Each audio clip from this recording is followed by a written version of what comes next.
네, 안녕하세요. 주식은 역시 끼리끼리세의 끼리십니다. 안녕하세요 여러분들. 오늘 장도 정말 힘든 흐름이 나오고 있습니다. 어떠한 뉴스가 있는지 확인해보도록 하겠습니다. 첫 번째 뉴스입니다. 러시아 디폴트 소식이 나오고 있습니다. 3월 16일이 될 수 있다고 하는데요. 한번 관련된 내용을 보도록 할게요. 그리고 두 번째, 방산주가 최근 들어 좋은 흐름을 나타내고 있습니다. 그런데 두 가지 시각이 있다고 하는데요. 첫 번째는 당연히 이번 기회에 방산주는 계속 오를 것이다, 이런 전망이 있고, 그리고 두 번째, 전쟁이 끝나면은 당연히 재료소멸로 주가는 떨어질 거다, 이러한 전망도 있다고 합니다. 하나씩 보도록 할게요. 다음으로 세 번째입니다. 일본에서 지금 현재 배터리에 대규모 투자를 하고 있다고 하는데요. 그런데 오히려 LG엔솔한테는 기회가 될 수 있다고 합니다. 그리고 마지막입니다. 이번 주 금요일날 셀트리온의 중대한 소식이 기다리고 있죠. 그런데 그 전부터 기관들이 이미 매수를 하고 있다고 합니다. 한번 그 이유를 보도록 하겠습니다. 매일매일 주를 위한 경제뉴스 10분 정리. 오늘은 22년 3월 7일 월요일입니다. 같이 공부하시죠. Let's get it!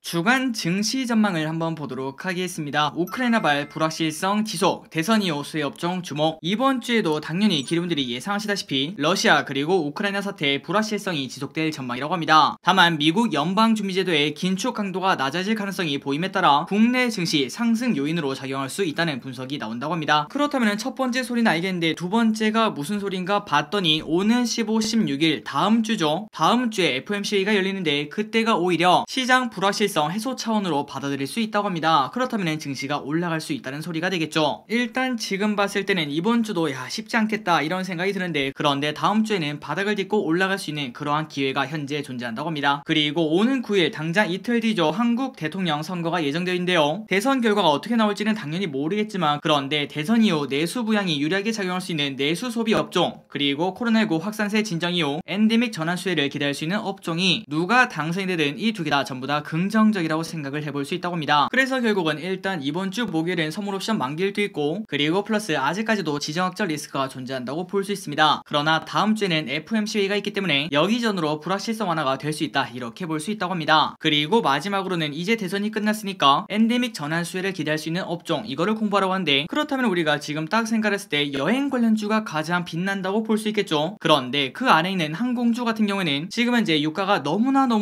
높기 때문에 항공주에게는 좋지 않은 상황이라고 생각을 해볼 수 있습니다. 그 부분은 우리가 리오프닝주를 공부할 때는 조금은 고려를 해야 되지 않나, 이런 생각을 해볼 수 있겠네요. 다음입니다. 유가가 미쳤습니다. 2년 전만 하더라도 마이너스 유가를 봤던 기억이 있는데, 그런데 지금은 무려 브렌트유가 140달러 근처까지 갔다고 하는데요. 그리고 앞으로도 200달러까지 갈 수 있다, 이런 얘기가 나온다고 합니다. 한번 내용을 보도록 할게요. 블룸버그 통신에 따르면 장중 브렌트유는 08년 이후 최고치인 배럴당 139달러, 그리고 WTI는 배럴당 130달러까지 치솟았다고 합니다. 이렇게 유가가 오른 이유가 뭔가 봤더니 바로 미국 국무부 장관이 유럽 동맹국들과 함께 러시아산 원유 수입 금지를 검토하고 있다, 이렇게 밝혔다고 하네요. 그간 미국 행정부는 에너지 가격에 대한 우려 때문에 러시아산 에너지 문제를 건드리지 않았으나, 그런데 이번에는 무엇을 하든 상관이 없으니까 어떤 식으로든 제재를 배제하지 않을 것, 이렇게 밝혔다고 합니다. 그러니까 아무리 인플레가 걱정돼도 일단 제재가 먼저다, 이렇게 말했다는 거겠죠. 그래서 BOA는 이렇게 말했습니다. 러시아산 에너지 수출을 금지할 경우에는 세계 경제에도 큰 타격이 될 것이라며, 국제 유가는 2배 이상 급등해 배럴당 200달러까지 갈 수 있고, 그리고 경제 성장률도 낮아질 것이다, 이렇게 예측을 했다고 합니다. 그래서 이런 뉴스를 보면은 진짜 산 넘어 산이다, 이런 생각을 해볼 수 있고, 그리고 이 세상 모든 것들은 절대 생각처럼 움직이지 않는구나, 모든 것은 예측을 더 빗나가는구나, 이런 생각도 당연히 해볼 수 있을 것 같습니다.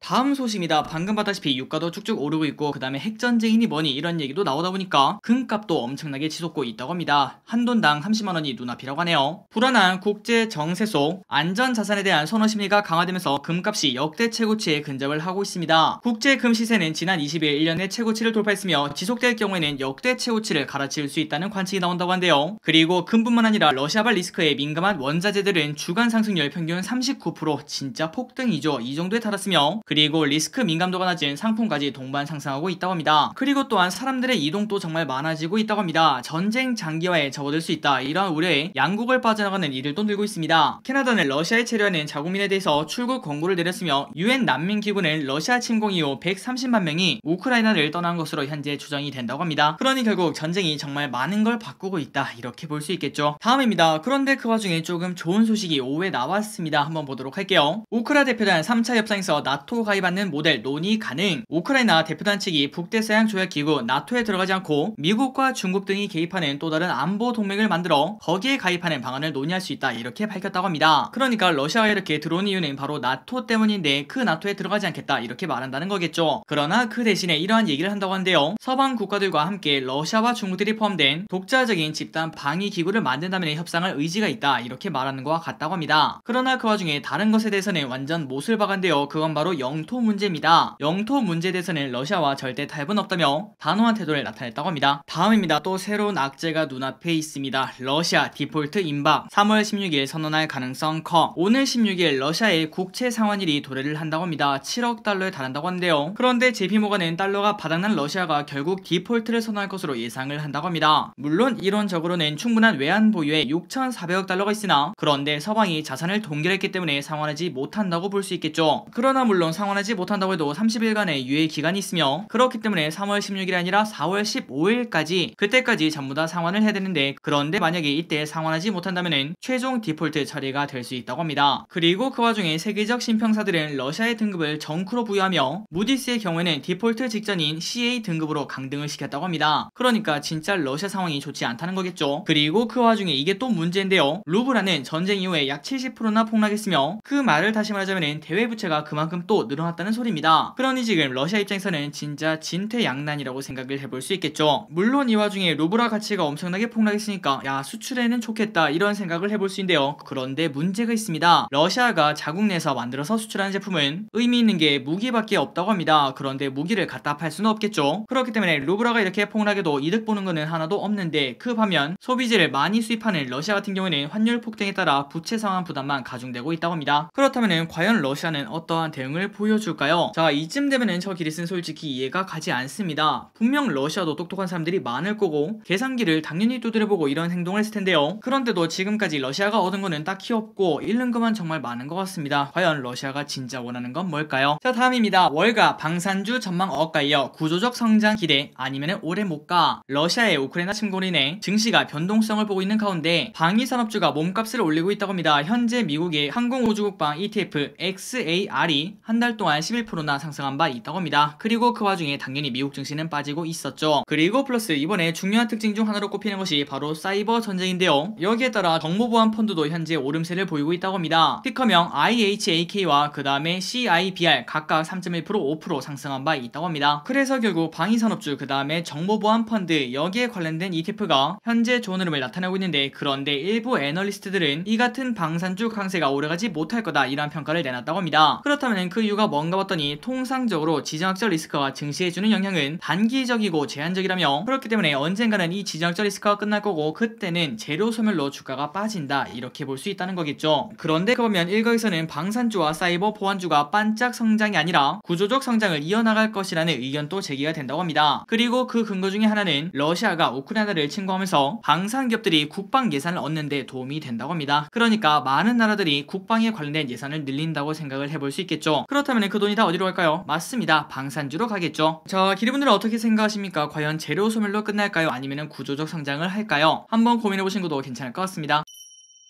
다음입니다. 고인플레 땐 배당주가 유망. 골드만삭스의 추천 종목은 골드만삭스가 인플레이션 환경에서 배당주에 투자해야 된다 이런 의견을 말했다고 합니다. 그런데 우리가 생각을 해봤을 때 아니 길이 인플레가 일어나면 결국 배당주를 주는 기업들도 상황이 나쁠 거 아니야. 그러면 오히려 배당금도 줄어들면 더 안 좋은 거 아니야 이렇게 볼 수 있는데요. 그런데 골드만삭스는 이렇게 말했습니다. 인플레이션 환경에서는 배당금도 정체되거나 오히려 줄어들 수 있겠지만 그런데 결국은 배당 수익률이 주식 수익률을 앞설 수 있다 이렇게 지적을 한다고 하네요. 그러니까 절대적으로 봤을 때 엄청나게 매력적이라고 볼 순 없지만 그런데 다른 기업들 투자할 데가 없다 이렇게 볼 수 있을 것 같습니다. 그래서 결국 배당주를 봐야 되는데 그 안에서는 당연히 뭐가 좋을까요? 맞습니다. 배당을 많이 주는 기업이 좋겠죠. 이 가운데 배당 수익률이 가장 높은 기업은 인터넷 서비스 제공업체인 루멘 테크놀로지 9.6%나 준다고 합니다. 그리고 이외에 IBM, 인텔, 포드, 버라이전 커뮤니케이션 이러한 기업들이 고배당주로 이름을 올렸다고 합니다. 그리고 플러스 에너지 업종은 배당금이 가장 많이 늘어날 것으로 전망이 된다고 합니다. 에너지 업종은 올해 배당금이 27%나 늘어날 늘어날 것으로 보이며 특히 엑슨모빌과 쉐보론은 올해 S&P 500 기업 전체 배당금의 5%를 차지할 것이라고 합니다. 진짜 많이 준다고 볼 수 있겠죠. 그래서 결국 지금 현재 미국 투자를 하신다면 골드만삭스가 봤을 때는 고인플레 때는 배당주가 유망하다 이러한 시각을 볼 수 있었습니다. 그리고 그 안에서는 루멘테크놀로지, IBM, 인텔, 포드, 버라이전 커뮤니케이션, 엑스모빌, 쉐브론 이러한 기업들을 꼽을 수 있다고 합니다. 다음 소식입니다. 양회 관련된 소식 하나를 보도록 할게요. 시진핑 대관식 앞둔 중국 5.5% 내외 성장. 중국이 올해 경제 성장률 목표치를 5.5% 내외로 설정을 했다고 합니다. 이는 31년 만에 최저치로 당연히 나쁜 수치겠지만 경착륙 우려 속에서도 바오우 5%대 성장률 유지를 달성해 안정적인 성장을 이어나가겠다 이러한 의지를 표출을 했다고 합니다. 그리고 플러스 이러한 경제 안정을 발판으로 하반기 장기 집권의 레드카펫을 밟겠다 이러한 시진핑의 보관이 담겨있기도 하다 이런 생각을 해볼 수 있다고 합니다. 자, 그나저나 중국의 올해 경제 성장률 목표치가 5.5%라고 하는데 이 수치가 31년 만에 최저치라는 게 조금 놀라운 것 같습니다. 그러나 가면 갈수록 당연히 줄어들 수밖에 없겠죠. 다음 뉴스입니다. 증시 부진의 IPO 꽁꽁. 하반기 상장 나서는 기업 늘어날 듯. 최근 증시 부진으로 IPO 시장이 꽁꽁 얼어붙고 있습니다. 이달 코스닥 시장 상장을 앞두고 있던 신재생에너지 기업 대명에너지는 지난달 28일 상장을 처리했는데요. 이에 앞서 지난 1월에도 현대엔지니어링이 상장 절차를 진행하다가 같은 이로 처리한 바 있습니다. 그리고 플러스 올해 상장이 성공한 공모주들의 성적도 현재 좋지 않다고 하는데요. 이달 3일까지 유가증권시장 그 다음에 코스닥 시장에 상장한 16개 종목 중에 8개 종목이 4일 종가 기준 공모가를 밑돌고 있다고 합니다. 그러니까 지금 현재 반타작이라는 소리겠죠. 그래서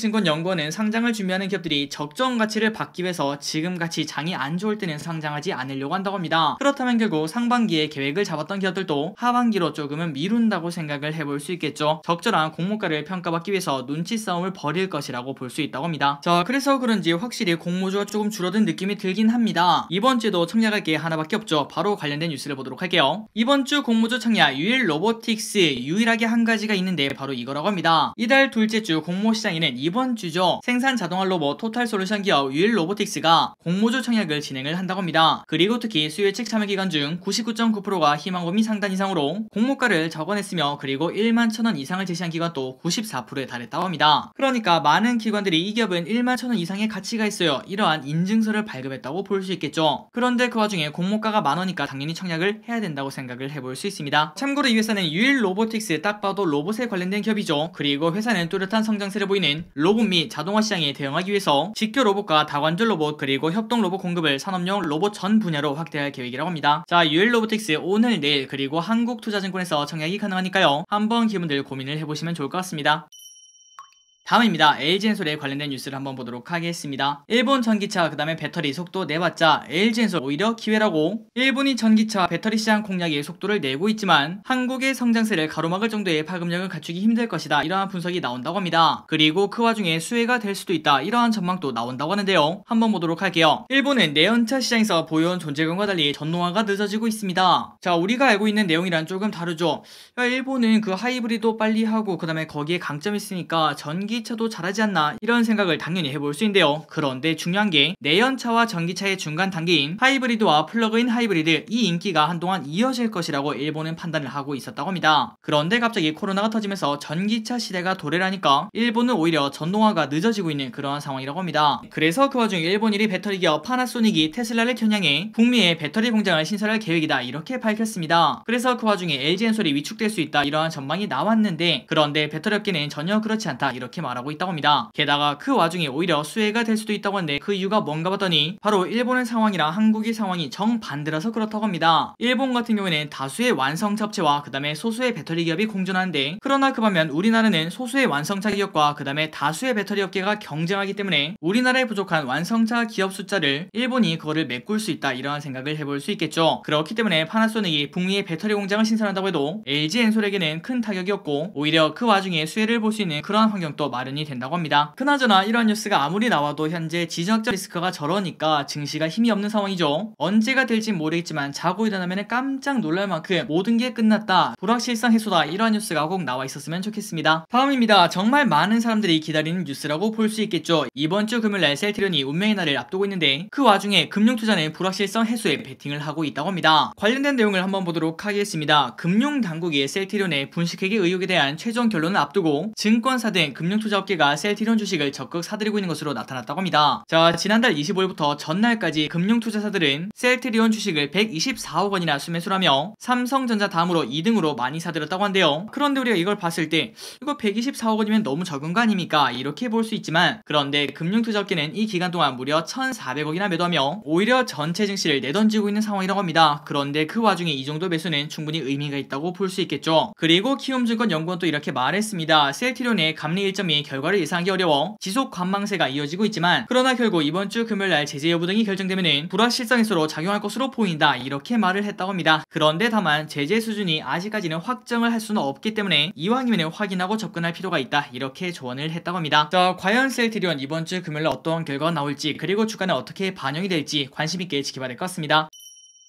자, 오늘의 기업 두 가지를 보고 마무리해보도록 하겠습니다. TCC 스틸 실적 고성장 전망 저평가 매력 확대. 유안타증권은 7일 TCC 스틸에 대해서 실적 고성장 그 다음에 당사의 보수적 수익 예상을 감안하면 저평가 매력은 더욱 확대될 전망이다, 이렇게 말했다고 합니다. 그래서 투자 의견 매수안입니다. 강력 매수와 목표 주가 2만원을 새로 제시를 했다고 합니다. 유안타증권 연구는 이어서 이렇게 말했습니다. 올해 실적은 개화 시점에 있는 원통형 배터리 시장의 폭발적 포장재 수요 확대와 기존 사업에서의 안정적 매출에 기반한다, 또한 글로벌 니켈 가격 상승 추세 속에서 매출과 마진 확대가 지속되고 있는 점도 호실적의 근거가 된다고 합니다. 그래서 이 기업의 실적을 봤을 때 빈칸이 많은 걸 확인할 수 있습니다. 그 말이 무슨 소릴까요? 맞습니다. 이 기업이 중소형주다 보니까 커버하는 증권사가 많지 않다고 생각을 해볼 수 있겠죠. 그래서 우리가 이런 부분 때문에 중소형주는 투자하기가 조금 어렵다, 이렇게 볼 수 있습니다. 어쨌든 그 와중에 나와 있는 정보를 조금만 보자면 매출액이 큰 폭으로 성장하는 걸 볼 수 있고요. 그 다음에 단기 순이익도 엄청나게 성장하는 걸 확인할 수 있습니다. 그래서 결국 TCC 스틸 올해 예상포가 현재가 기준 8 정도밖에 되지 않는다고 하는데요. 그런데 그 와중에 주가의 흐름도 계속 좋은 흐름을 나타내는 걸 확인할 수 있습니다. 게다가 이 부분이 바로 중요한데요. 이 기업은 바로 니켈 관련주라고 합니다. 그 말이 무슨 소릴까요? 러시아의 지정학적 리스크가 갈수록 커지더라도 원자재 가격이 많이 상승하는 이런 상황에서 니켈 관련주로서 충분히 주가 상승을 기대를 해볼 수 있지 않을까, 이렇게 볼 수도 있다는 거겠죠. 그러다 보니까 오늘 같은 경우에도 윗꼬리를 조금 달긴 했지만 3% 정도 상승하고 있는 걸 확인할 수 있습니다. 그리고 플러스 그러한 지정학적 리스크가 없어지더라도 실적이 진짜 성장하는 기업이고, 그리고 지금 가격은 충분히 저평가로 볼 수 있고, 플러스 2차전지 관련주라고도 충분히 볼 수 있으니까 유안타 증권에서는 강력 매수를 추천한다, 이렇게 말을 했다고 합니다. 한번 기분들 목표가가 2만원, 그러니까 지금부터 거의 2배라는 소린데요. 고민해보시면 좋을 것 같습니다. 마지막입니다. 최근 들어 정말 상황이 좋지 않은 네이버. 그런데 견조한 실적 때문에 매수 기회 시기다, 이렇게 말을 한다고 하네요. 한국투자증권은 네이버에 대해서 성장주에 대한 우려로 주가가 하락하고 있지만 꾸준한 실적 개선이 이루어지고 있다며 매수 투자 의견과 목표 주가 45만원을 유지한다고 7일 밝혔습니다. 연초부터 이어진 주가 하락으로 밸류에이션에 대한 부담이 작아졌으며, 그리고 그 와중에 영업이익 증가율은 올해 더욱더 높아질 전망이라고 합니다. 물론 아직까지 매크로 불확실성은 부담이 되지만 펀더멘털의 개선을 보고 매수 기회를 잡아야 될 시기다, 이렇게 말을 했다고 하네요. 그리고 플러스 올해는 비용에 대한 부담이 완화되며 이익 증가율이 다시 19.1%로 높아질 것으로 전망되며, 신사업에서는 메타버스 플랫폼인 제페토 가입자가 3억 명을 돌파한 바 있다고 합니다. 그래서 네이버 매출액, 영업이익, 단기순이익을 봤을 때 작년에는 일회성 금액이 있었기 때문에 이렇게 뻥튀기가 된 거고요. 그런데 올해랑 내년이랑 2020년을 비교했을 때 엄청나게 성장하고 있는 걸 우리가 확인할 수 있죠. 그런데 그런 와중에 주가가 많이 빠져서 지금 현재 올해 퍼가 30까지 내려왔다고 합니다. 그렇다면 절대 이 가격이 비싸다고 말하기는 조금 어려울 것 같습니다. 한번 기대분들 네이버 그 다음에 카카오 최근 들어 성장주가 부러지면서 많이 빠지고 있는데 한 번쯤은 고민을 해볼 필요가 있겠죠. 자, 여기까지 오늘의 경제뉴스를 마무리해보도록 하겠습니다. 그리고 플러스 어제 우리가 같이 기부했던 거 기억나시나요? 지금 현재 동영상에 산불이 크게 나서 이제 오늘쯤 진화가 된다고 하는데, 하지만 화마가 지나가고 난 자리에는 엄청나게 많은 피해가 존재한다고 볼 수 있습니다. 그렇다면 당연히 우리의 도움이 조금은 필요하다고 볼 수 있겠죠. 그런데 그 와중에 우리의 돈도 전혀 들어가지 않는데 한 사람당 1,000원씩 기부할 수 있는 방법이 있다고 합니다. 아마도 기름들 어제 많이들 하셨겠지만 혹시나 아직까지 하지 않으셨다면 어제 올려드렸던 자료 화면을 바로 띄워드릴 테니까 그걸 보시고 난 다음에 바쁜 시간에서 딱 10초만 사용해서 기부를 한번 해보시는 거 정말 괜찮다고 생각을 하고 있습니다. 자, 오늘도 이렇게 같이 공부해주셔서 진심으로 감사합니다. 지금까지 기리셨습니다. 빠이요! 일단 기리분들의 도움이 필요한 걸 먼저 말씀드리도록 하겠습니다. 주말 사이에 우리나라는 이 뉴스 때문에 정말 시끌시끌한데요. 바로 강원도에서 산불이 났습니다. 그리고 정말 안타깝게도 자연 발화가 아닌 그냥 누군가가 토치로 불을 질렀다고 하는데요. 결국은 이런 안타까운 일 때문에 많은 사람들이 현재 피해를 보고 있는 상황이라고 볼 수 있습니다. 그리고 산불 난 거 그냥 쉽게 볼 문제가 아니라고 볼 수 있겠죠. 그런데 마침 제 눈에 바로 이 이게 눈에 띄었습니다. 바로 기부인데요. 자, 여기 보시면은 아직 얼마 되지도 않았는데요. 그런데 벌써 4억 8천이나 모인 걸 확인할 수 있고요. 그런데 이게 그냥 단순한 기부가 아니었습니다. 그 이유가 뭔가 봤더니 위에 보시면은 직접 기부, 그러니까 말 그대로 우리가 뭐 10만원이든 5천원이든 만원이든 그런 식으로 기부를 하는 금액이라고 볼 수 있고요. 그 다음에 아래 보시면은 참여 기부라고 있는데 이거는 우리의 돈이 직접 들어가는 기부가 아니라 단 10초만 시간에서 댓글 하나만 달면은 한 사람당 1,000원씩 이렇게 적지 않은 금액이 기부가 되는 시스템이라고 합니다. 자, 그렇다면은 이 돈 1,000원은 누가 내는 걸까요? 맞습니다. 카카오가 낸다고 해요. 그러니 우리가 이걸 하지 않을 이유는 단 하나도 없다고 생각을 해볼 수 있습니다. 그래서 조금 뒤에 아래 보시면은 댓글에 이 링크를 남겨드릴 건데요. 그 링크에 들어가시면은 이런 화면을 볼 수 있고 그 다음에 조금만 내리면은 이렇게 댓글을 적을 수 있는 화면을 확인할 수 있는데요. 그런데 벌써 이렇게 댓글로만 모인 돈이 무려 1억 1천만원이 넘는다고 합니다. 그리고 아마도 이 영상이 올라갈 때쯤이면 아마도 1억 2천, 1억 3천 넘어가 있을 수도 있겠죠. 그래서 여기서부터는 심플합니다. 그냥 기분들 댓글만 쓰고 응원한다 이렇게 말만 해도 바로 1,000원을 기부할 수 있다는 거 알려드리도록 하겠습니다. 그러니 기분들 조금 뒤에 시간 되신다면 딱 10초만 내셔서 한번 해보시는 것도 좋을 것 같아요.